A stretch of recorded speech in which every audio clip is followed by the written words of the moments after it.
டியூட்ஸ்ஃபரில் ஒரு இன்ஜின் லைஃப்பை எப்படிலாம் இன்க்ரீஸ் பண்ணணுமோ அதுக்கான எல்லாம் ஒரு ஃபீச்சர்ஸுமே கொடுத்துருக்காங்க. ஸோ ஒரு நாள் ஃபுல்லாக நீங்கள் எவ்வளோ சேரு எந்த ஒரு புழுதி காடாக இருந்தாலும் சரி, எவ்வளோ வெயிலில் ஓட்டினாலுமே சரி, இன்ஜினோடைய சூடுன்றது ரொம்ப கம்மியாக தான் இருக்கும். அது அந்த டிரைவருக்கு அந்த சூடே தெரியாது. ஃபுல்லி சிங்க்ரோனிக்ஸ் கியர் பாக்ஸ் கொடுத்துருக்கிறதுனால பார்த்தீங்கன்னா ஒரு கியரை எங்கேஜ் பண்ணுறோன்னா எந்த ஒரு சவுண்டுமே இல்லாமல் கியர் விழுவும் நம்மளுக்கு.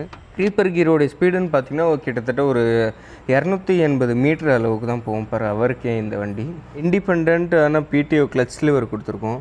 ஜஸ்ட் இப்படி புஷ் பண்ணிட்டு எங்கேஜ் பண்ணிக்கலாம். இன்னொன்று அவுட்ரு கார்டு கொடுத்துருக்கிறதுனால ஏதோ ஒரு அர்ஜென்ட்டில் வந்து தெரியாமல் கை வச்சா கூடமே நம்மளுக்கு இந்த இடத்துல சுடாது. தாராளமாக ஒரு 15,000 20,000 மணி நேரம் எந்த ஒரு வேலையும் இல்லாமல் நார்மலாக வெறும் ஜென்ரல் சர்வீஸ் மட்டுமே பண்ணிவிட்டு கூட இந்த வண்டியை ஓட்ட முடியும்.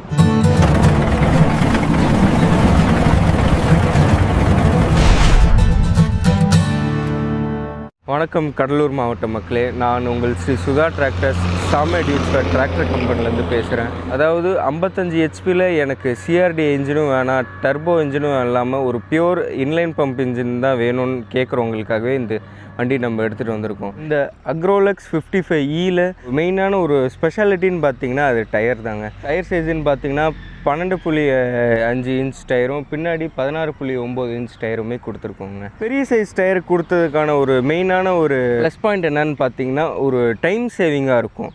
நம்ம ஒரு 1.5 மணி நேரம் யூஸ் பண்ணி ஓட்டுற ஒரு ஏக்கர் இடத்த நம்ம இந்த பெரிய சைஸ் டயர் யூஸ் பண்ணி ஓட்டும் போது ஒரு 1 மணி நேரத்துக்குள்ளேயே நம்ம ஓட்டி முடிக்கலாம். இதனால் நம்மளுடைய டைமும் சேவ் ஆகுது, அது இல்லாமல் டீசலுமே சேவ் ஆகுங்க. பானட் ஓப்பன் பண்ணுறது பார்த்திங்கனாலும் ஒரு சிம்பிளான ஒரு பட்டன் புஷ் பண்ணோன்னே ஹைட்ராலிக் ஸ்ட்ரட்ஸ் கொடுக்கறதுனால அதுவாகவே ஆட்டோமேட்டிக்காக இவ்வளோ தூரம் ஓப்பன் ஆகிடும்.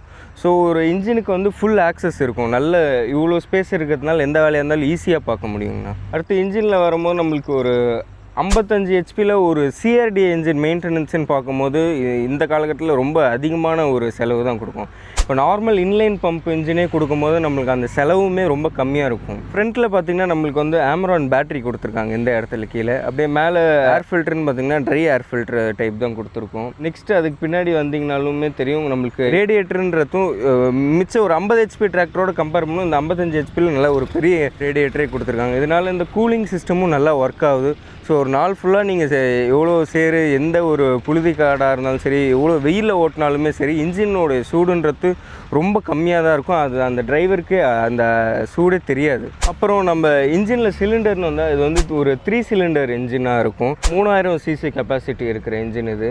ஸ்பெஷாலிட்டி என்னென்னு பார்த்தீங்கன்னா நம்ம டியூட்ஸ்ஃபரில் 3 சிலிண்டருமே இண்டிபெண்ட் பிளாக்காக தான் இருக்கும். அதாவது இண்டிபெண்ட்டாக தனித்தனியாக தான் இருக்கும். சப்போஸ் ஒரு வேலை நம்மளுக்கு ஒரே ஒரு பிளாக்கில் வேலை, ஒரே ஒரு சிலிண்டரில் வேலை வந்தாலும் நம்ம அந்த ஹெட்டை மட்டுமே பிரித்து வேலை பார்த்தாலும் போதும். பம்புன்னு பார்த்தாலுமே இண்டிபெண்ட்டாக தான் வரும். நெக்ஸ்ட்டு ஃபியூல் இன்ஜெக்ஷன் பார்க்கும்போது நம்மளுக்கு வந்து கவர்னர் டைப் கொடுத்துருக்கிறதுனால ஒரு அந்த ஃபியூல் கன்சப்ஷன்றது ரொம்பவே கம்மியாக தான் இருக்கும். இந்த கவர்னருடைய முக்கியமான வேலை என்னன்னு பார்த்தீங்கன்னா, அதாவது ஒரு நார்மலாக ஒரு ரோட் மார்ச்சில் இல்லை நார்மலாக ஓட்டும் போது ஒரு கம்மியான டீசல் தான் கொடுக்கும்.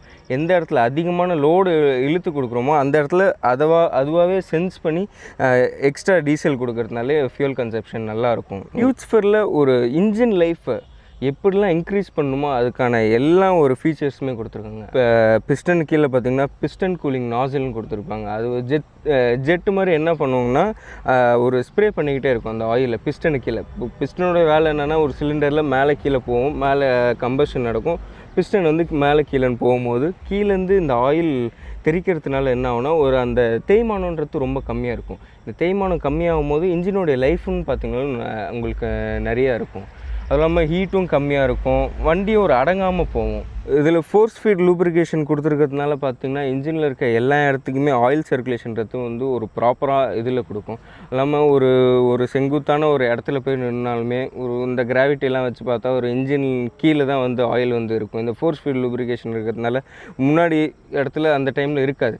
ஃபோர்ஸ் ஃபீட் இருக்கிறதுனால முன்னாடியுமே அந்த ஆயில் போய் கரெக்டாக சர்க்குலேட் ஆகிறதுனால அந்த இன்ஜினோடைய லைஃப் நம்மளுக்கு இன்க்ரீஸ் ஆகிருக்கும். எல்லா டிராக்டர்லையுமே பின்னாடி தான் பிளானட்ரி டிரைவ் கொடுத்துருப்போம். நம்ம இந்த 55 ஹெச்பியில் ஃப்ரண்ட் ஆக்சிலுமே பிளானட்ரி டிரைவ் கொடுத்துருக்கோம். இந்த பிளானட்ரி டிரைவ் கொடுத்ததோடைய ஒரு மெயினான பாயிண்ட் என்னென்னு பார்த்திங்கன்னா, ஃப்ரண்ட்டில் வந்து இந்த டயர் ஸ்லிப்பேஜ்ன்றது ரொம்ப கம்மியாக தான் இருக்கும். டயர் ஸ்லிப்பேஜ் கம்மியாக இருக்கும் போதும் அந்த டீசல் மைலேஜுமே கம்மியாக தான் போகும் நம்மளுக்கு. அதனால் விவசாயிகளுக்கு இது ரொம்ப யூஸ்ஃபுல்லாக இருக்கும். இந்த வண்டியில் டிஃப்ரென்ஷியல் லாக்குன்னு பார்க்கும்போது பின்னாடி டயருக்கு மட்டும் இல்லாமல் முன்னாடி டயருக்கும் கொடுத்துருக்காங்க. அதாவது மீதி டிராக்டர்கள் கம்பேர் பண்ணும்போது பின்னாடி டயருக்கு மட்டும் தான் கொடுத்துருப்பாங்க. நம்ம வந்து இந்த ஃப்ரண்ட் டயருக்கும் கொடுத்துருக்கிறதுனால பார்த்திங்கன்னா ஒரு 4 டயருக்குமே ஈக்குவலான இந்த டிஃப்ரென்ஷியல் லாக் வந்து எங்கேஜ் ஆகும். அடுத்து நம்ம பிளாட்ஃபார்ம்னு வரும்போது பார்த்திங்கன்னா இதில் செமி பிளேட் பிளாட்ஃபார்ம் தான் அக்ரோலெக்ஸ் சீரீஸில் எல்லாம் கொடுத்துக்கிட்டு இருக்காங்க. பிரேக்ஸ்ன்னு பார்த்திங்கன்னா நம்மளுக்கு வந்து இங்கே பூஸ்டர் பிரேக்ஸ் வித் சஸ்பெண்டல் பெடலோடு கொடுத்துருக்காங்க. அதனால் நம்ம எப்படி பிரேக் யூஸ் பண்ணாலுமே நம்ம அந்த கால் வலின்றதே இருக்காது விவசாயிங்களுக்கு. அடுத்து நம்ம இந்த வண்டியில் கியர் பாக்ஸ்ன்னு வந்திங்கன்னா ஒரு சைட் ஷிஃப்ட் கியர் பாக்ஸ் தான் கொடுத்துருக்காங்க. அதுவும் இல்லாமல் சிங்க்ரோமெக்ஸ் கியர் பாக்ஸ் 12+3 ஸ்பெஷல் க்ரீப்போடு கொடுத்துருக்காங்க. அதுவும் ஃபுல்லி சிங்க்ரோமெக்ஸ் கியர் பாக்ஸ் கொடுத்துருக்கிறதுனால பார்த்திங்கன்னா ஒரு கியரை எங்கேஜ் பண்ணுறோன்னா எந்த ஒரு சவுண்டுமே இல்லாமல் கியர் விழுவும், நம்மளுக்கு ரொம்ப ஸ்மூத்தாகவும் இருக்கும். இது இந்த 12+3 ஸ்பெஷல் க்ரீப்போடு கொடுத்த ஒரு யூசேஜ் என்னென்னு பார்த்திங்கன்னா எந்த ஒரு வாழைத்தோப்பு ஓட்டும் போதுமே ரொம்ப யூஸ்ஃபுல்லாக இருக்கும் இந்த வண்டி உங்களுக்கு. அடுத்து நம்ம ஸ்டேரிங்னு பார்த்திங்கன்னா பவர் ஸ்டேரிங் வித் 2 பேலன்ஸ்டு பம்போடு கொடுத்துருக்காங்க. அதாவது இவ்வளோ பெரிய சைஸ் டயர் கொடுத்தும் 2 சைடுலுமே ஸ்டேரிங் பம்ப் கொடுத்துருக்கிறதுனால எந்த ஒரு சின்ன இடமா இருந்தாலுமே நம்ம இந்த வண்டியில் ஈஸியாக கட் பண்ணி எடுத்துகிட்டு வர முடியும். அதாவது இவ்வளோ பெரிய டயர் கொடுத்து நிறைய விவசாயிகளுக்கு என்ன ஒரு டவுட்டாக இருக்குன்னா, இவ்வளோ பெரிய டயரில் நான் எப்படி ஒரு சின்ன இடத்துல போயிட்டு கட் பண்ணி எடுத்துகிட்டு வரோம், இப்போது ஃப்ரண்ட்டில் போய்ட்டு ரிவர்ஸ் கியர் போட்டு திருப்பி பின்னாடி வந்து திருப்பி ஃபஸ்ட் கியர் போட்டு முன்னாடி போகணுமே அப்படின்ற தாட்ஸ் நிறைய பேருக்கு இருக்கும். அந்த பயம் நம்ம இந்த வண்டியில் வேணாம். 2 சைட்லையுமே பம்பு கொடுத்துருக்கிறதுனால எந்த இடமா இருந்தாலும் சின்ன இக்கட்லேயுமே இந்த டயர் நல்லா வளைஞ்சு கொடுக்கும். அதனால் உங்களுக்கு ஈஸியாக இருக்கும் விவசாயிங்களுக்கு எந்த ஒரு இடத்துல திரும்பி எடுத்துகிட்டு வரணுனாலுமே. அடுத்து பிரேக்குன்னு பார்த்திங்கன்னா நம்மளுக்கு வந்து டபுள் ஆயில் இம்மர்ஸ்டு பிரேக் கொடுத்துருக்காங்க. அதுவும் இல்லாமல் பூஸ்டர் பிரேக் கொடுத்துருக்கிறதுனால பார்த்திங்கன்னா ஒரு பிரேக்கிங் கெப்பாசிட்டியுமே நல்லாயிருக்கும். எவ்வளோ டன் டிப்பர் எடுத்துகிட்டு போனாலுமே இந்த பிரேக்கிங்கிறது ரொம்ப எஃபெக்டிவாக இருக்கும். அது மட்டும் இல்லாமல் இந்த வண்டியில் ஒரு ஸ்பெஷலாக இண்டிபெண்ட்டாக பார்க்கிங் பிரேக்குமே கொடுத்துருக்காங்க. இந்த இடத்துல ஒரு காருக்கு வர சிஸ்டம் சேம் அதே மாதிரி தான். ஜஸ்ட் ஒரு புஷ் பட்டன் கொடுத்து இப்படி நீங்கள் ரிலீஸ் பண்ணிக்க முடியும். திருப்பி எங்கேஜ் பண்ணாலும் இப்படி கொடுத்துருக்கலாம். இந்த பிரேக்குன்றது பார்த்திங்கன்னா இந்த நம்ம ஃபுட்டில் வர பிரேக்குக்கும் இந்த இண்டிபெண்டன்ட் பார்க்கிங் பிரேக்கும் எந்த ஒரு சம்மந்தமுமே இல்லாமல் தனித்தனியாக இருக்கும். இந்த இண்டிபெண்டன்ட் பார்க்கிங் பிரேக் வந்து ஸ்ட்ரெயிட்டாக க்ரௌண்ட்லேயே போய் அட்டாச் ஆகிறதுனால இதுவுமே எஃபெக்டிவாக இருக்கும். நம்ம எந்த ஒரு மேட்லையும் நிறுத்தினாலும் வண்டி நல்லா ஸ்ட்ராங்காக நிற்கும். அடுத்து நம்ம கிளச்சுன்னு எடுக்கும் போதுமே இது டபுள் கிளச்சு வித் இண்டிபெண்ட் லிவரோடு கொடுத்துருக்காங்க, பிடிஓ லிவரோடு கொடுத்துருக்காங்க. இந்த இடத்துல வந்துருக்கும் நம்மளுடைய பிடிஓ லிவரோடைய கிளச்சு. இதனால் பேலர்லாம் ஓட்டுறாங்கனாலுமே இந்த வண்டியில் ரொம்ப ஈஸியாக இருக்கும். கிளச் பெடல்னு பார்த்தாலுமே சஸ்பெண்ட் பெடல் கொடுத்துருக்கிறதுனால ரொம்பவே ஸ்மூத்தாக இருக்கும். இந்த கிளச்சை எங்கேஜ் பண்ணும்போது எந்த ஒரு பெயினுமே இருக்காது காலில். ஸ்பீடோமீட்டர்னு பார்த்தாலுமே நம்மளுக்கு வந்து எல்லாமே டிஜிட்டலாக கொடுத்துருக்காங்க. எல்லாமே ஒரு சென்சார் சிஸ்டமோடு கொடுத்துருக்காங்க. இந்த லெஃப்ட் சைடில் பார்த்திங்கன்னா நம்மளுக்கு டெம்பரேச்சர் காஜ் வந்துடும். சென்டரில் ஆர்பிஎம் மீட்டர் வந்துடுது நம்மளுக்கு. அது இல்லாமல் ரைட் சைடில் பார்த்திங்கன்னா நம்மளுக்கு ஃபியூல் காஜ் வந்துடும். இது மட்டும் இல்லாமையும் நம்மளுக்கு சென்டரில் வந்து ஆர்பிஎம் வந்து ரொம்பவே மைன்யூட்டாக ஒரு 10 ஆர்பிஎம்மாக இருந்தாலுமே டிஜிட்டலாக காமிக்கிறதுனால நம்மளுக்கு ஈஸியாக இருக்கும் அதை பார்த்து கேல்குலேட் பண்ணுறதுக்கு. பிடிஓ ஸ்பீடுன்னு பார்த்திங்கன்னா வந்து 2 பிடிஓ ஸ்பீடு கொடுத்துருக்கோம், 540 அப்புறம் 750. இதனால் எந்த ஒரு அப்ளிகேஷனாக இருந்தாலுமே ஒரு ஸ்பீடுக்கு தகுந்த மாதிரி ஸ்பீடு நீங்கள் இன்க்ரீஸ் பண்ணால் பண்ணிக்கலாம். வண்டியோட ஸ்பெஷாலிட்டின்னு பார்த்திங்கன்னா க்ரீப்பர் கியரோட வருது. அதாவது வின்றது வந்து வெலாசிட்டி ஹை கியர்னு சொல்லுவோம், எல்ன்றது லோ, எஸ்ஆர்னா சூப்பர் ரிடக்ஷன் சொல்லுவோம், அதாவது க்ரீப்பர் கியரோடைய ஸ்பீடுன்னு பார்த்திங்கன்னா கிட்டத்தட்ட ஒரு 280 மீட்டர் அளவுக்கு தான் போகும் பர் ஹவருக்கே இந்த வண்டி. மெயினான யூஸ் க்ரீப்பர் கியர்னு பார்த்திங்கன்னா வாழை ஓட்டுறது தான். ஸோ இந்த வண்டி நீங்கள் ஒரு வாழைத்தோப்பு ஓட்ட போகிறீங்கனாலும் இந்த வண்டியை நீங்கள் தாராளமாக எடுத்துகிட்டு போய் இதை ஓட்டலாம். ஏன்னா ஃபியூல் கன்சப்ஷனும் உங்களுக்கு அந்தளவுக்கு நல்லா எடுத்து தரும் இந்த வண்டி. க்ரீப்பர் கியரும் கொடுத்ததுனால நல்லா யூஸ்ஃபுல்லாக இருக்கும் உங்களுக்கு விவசாயிகளுக்கு. அடுத்து நம்ம 2 wheel drive 4 wheel drive engage பண்ணுறதுக்கும் பார்த்திங்கனாலுமே ஒரு சிம்பிளான ஒரு லிவர் தான் கொடுத்துருக்கோம். ஜஸ்ட் ஒரு மூவிங்கில் நீங்கள் இந்த லிவரை ஃப்ரண்ட்டில் இப்படி புஷ் பண்ணிட்டு இப்படி தள்ளினீங்கன்னா போதும் 2 வீல் டிரைவுக்கு எங்கேஜ் ஆகிடும். இல்லை 4 வீல் டிரைவ் எனக்கு வேணும்னா அந்த டைமில் நீங்கள் பேக்கில் புஷ் பண்ணிங்கன்னா 4 வீல் டிரைவ் எங்கேஜ் ஆகிடும். ஸோ ஃப்ரண்ட்டில் பார்த்தீங்கன்னா பிரேக் ஃப்ளூயிடு டாப் அப் பண்ணாலுமே அதுக்கும் இந்த இடத்துலையே நம்ம இது கேப் வச்சுருக்கோம். இங்கே ஓப்பன் பண்ணிட்டே நம்ம பிரேக் ஃப்ளூயிட் ஈஸியாக ஊற்றிக்கலாம். அடுத்து இங்கே லைட்டு எல்லாம் ஆன் பண்ணாலுமே அதுக்கான சுவிட்சுமே இங்கேயே இருக்குது. லைட்டாக இருக்கட்டும், பின்னாடி டேஞ்சர் லைட் ஆன் பண்ணுறதுக்கும் இங்கே இருக்குது. ஹசார்ட் லைட்டுக்கான சுவிட்ச் இங்கே இருக்குது. ஜஸ்ட் ஒரு புஷ் பட்டன் தான், எங்கேஜ் ஆகும். ஹாரனுக்கான இதுவும் இங்கே இருக்குது, ஸ்விட்சும். அது மட்டும் இல்லாமல் ஹேண்ட் ஆக்சிலேட்டர்னு பார்த்திங்கன்னா மீதி கம்பெனியில் மேலேருந்து கீழே தள்ளுற மாதிரி இருக்கும். நம்ம கம்பெனியில் கீழே இருந்தால் மேலே இப்படி தள்ளுற மாதிரி வரும் நம்மளுக்கு. அடுத்து இண்டிகேட்டர்னு பார்த்திங்கன்னா லெஃப்ட் சைடில் நம்ம கொடுத்துருக்கோம்.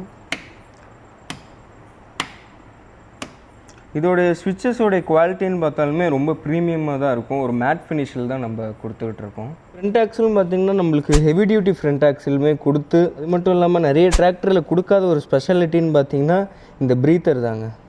இந்த ப்ரீத்தர் நம்மளுக்கு இந்த பாயிண்ட்லேயும் ஒரு ப்ரீத்தர் கொடுத்துருக்கோம். அது இல்லாமல் டயர்கிட்ட வர இந்த இடத்துல அந்த பிளானட்ரி டிரைவ் சிஸ்டம்ன்றது இருக்கும். இந்த இடத்துலையும் ஒரு ப்ரீத்தர் கொடுத்துருக்கோம். அது இல்லாமல் அந்த சைடு ஆஃப் த டிராக்டர்லேயுமே ஒரு ப்ரீத்தர் கொடுத்துருக்கோம். இந்த ப்ரீத்தரோடைய யூஸ் என்னன்னு பார்த்தீங்கன்னா, ஒரு ப்ரெஷருன்றது அந்த ஆக்சிலுக்குள்ளே ஃபார்ம் ஆகிட்டே இருக்கும். அதை ரிலீஸ் பண்ணுறது தான் இந்த ப்ரீத்தருன்றது தேவையான ஒன்று. இது ரிலீஸ் பண்ணுறதுனா இப்படி இந்த ப்ரெஷர் ரிலீஸ் பண்ணால் அதோடைய குவாலிட்டி அண்ட் லைஃபு அப்படியே இன்க்ரீஸ் ஆகிட்டே இருக்குங்கண்ணா.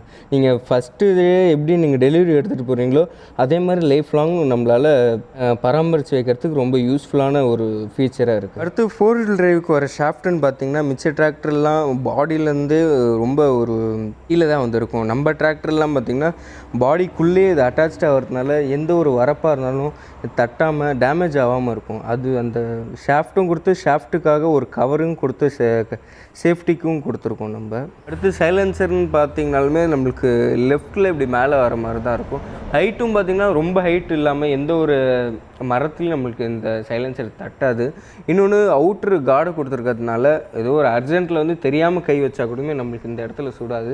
ஆனால் சைலன்சர் இங்கே இருக்கும், அதுக்கு அவுட்ரு கார்டு இங்கே கொடுத்துருக்காங்க. இது ஒரு சேஃப்டி ஃபீச்சராக தான் நம்ம சாமி டியூட்ஸ்ஃபர் டிராக்டர் கம்பெனிலேருந்து இது கொடுத்துருக்காங்க. அடுத்து இந்த வண்டியில் ஹைட்ராலிக்ஸ்னு பார்த்திங்கன்னா நம்ம டியூட்ஸ்ஃபர் ஹைட்ராலிக்ஸை தான் யூஸ் பண்ணியிருக்கோம். இதோடைய லிஃப்டிங் கெப்பாசிட்டின்னு பார்த்திங்கன்னா நம்மளுக்கு ஒரு 2350 கிலோ வரைக்குமே ஈஸியாக இந்த வண்டியோட ஹைட்ராலிக்ஸ் யூஸ் பண்ணி நம்மளால் லிஃப்ட் பண்ண முடியும். அது இல்லாமல் ரியர் ஆக்சல்னு பார்க்கும்போதும் heavy duty axle planetary drive தான் கொடுத்துருக்கோம். பிளானட்ரி டிரைவ் கொடுத்தோட யூசேஜும் என்னன்னு எல்லாருக்குமே தெரியும்.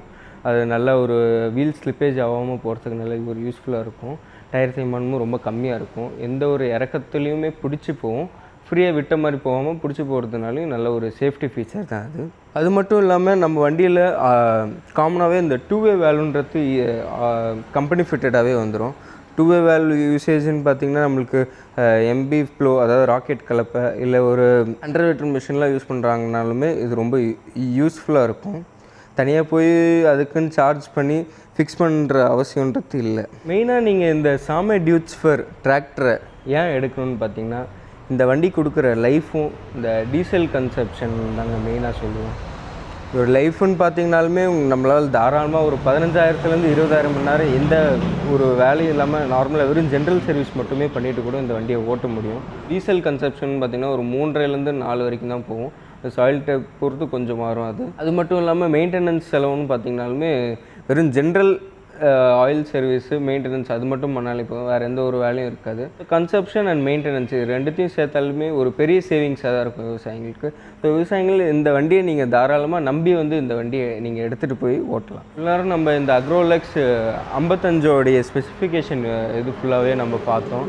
இந்த டிராக்டரோடைய விலை உங்களுக்கு தெரியணும்னு நினச்சாலும், இல்லை உங்கள்கிட்ட ஏதோ ஒரு பழைய டிராக்டர் இருக்குது அதை எக்ஸ்சேஞ்ச் விட்டுட்டு இந்த வண்டியை நீங்கள் எடுக்கணும்னு நினச்சாலுமே கீழே இருக்க இந்த நம்பருக்கு நீங்கள் ஃபோன் பண்ணி தாராளமாக பேசி நம்ம இந்த டிராக்டரை நீங்கள் சொந்தமாக்கிக்கலாம். நன்றி, வணக்கம்.